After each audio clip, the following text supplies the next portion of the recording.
ba sa pag-construct? Go back? When? Hindi. Di ba before? Patingin natin before. Tama yung same place, pero anong gagawin mo muna? Kasi before. Diba yung mga school natin merong map? Yung mga map ng school natin, diba? Look for the same place. Looking forward. Okay, very good si Grace. Know that same place. Wow! Happy! Alamin natin kung saan yung evacuation area dun sa school natin. Saan kaya mostly? Sa court. Pero, safe ba talaga sa court? Hindi ko na bubong. So, pwede naman tumba yun. Okay. So, during, sabi ni Lauren, Duck, cover, and hold. tignan niyo yung spelling. Ano ibig sabihin kapag D-U-T? Ano po na leader? Sino kayang pwedeng mag-correct kung spelling ng duck?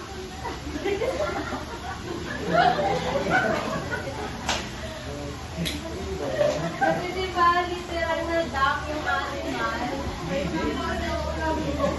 Okay, search the miracle. Duck over and hold. Stay hand forever. Okay. Paano yung duck? Dito ka. Ganito ma'am. Okay, sige. Demonstrate mo sa class. Ma'am, kunwari kasama si Dave. Saka si Hana. Magkakamati kami. Sige. Okay, example na yung doll. Paano yun? Paano yung duck over and hold? Hana, punta ka doon.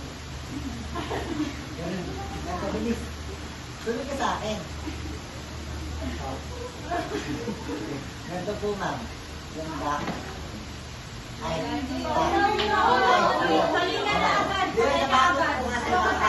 po kasi naman ko ito na ano mama.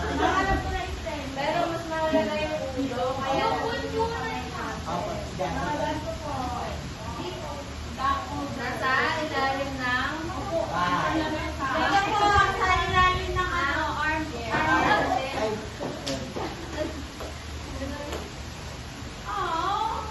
naano po siya. Baba cover. Okay, tama yung ginawa ni Lauren. And after naman, stay alert and wait for announcement of DRRMO. Ano yung DRRMO? Opo. Guardian of Retirement. Okay,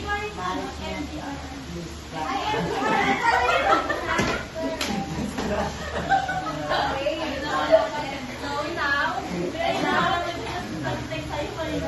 enough na po, please quiet. Get one more sheet of paper for our screen. Meron na po?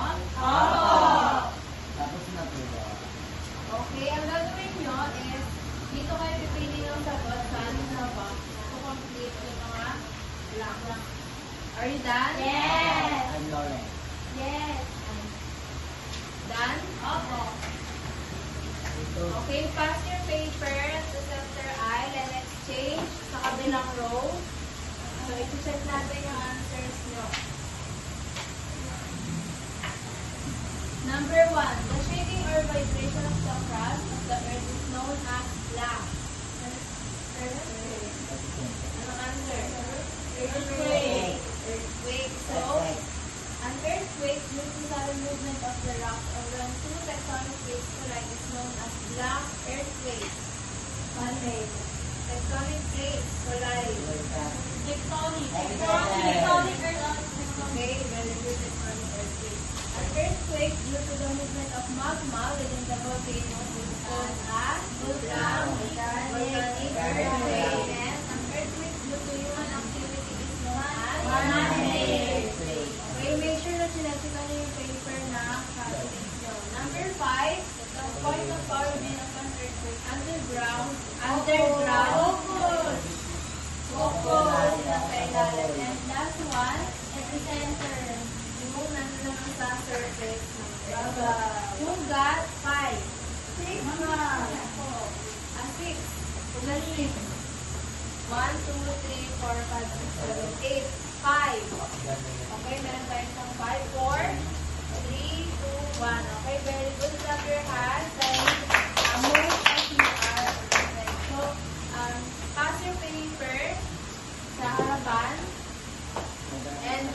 gather one portion of paper and complete this statement.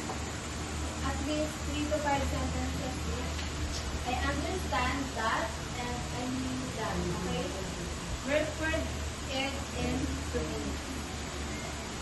Once you're done, pass your paper at the center island forward and ilagay na lang sa table sa teacher.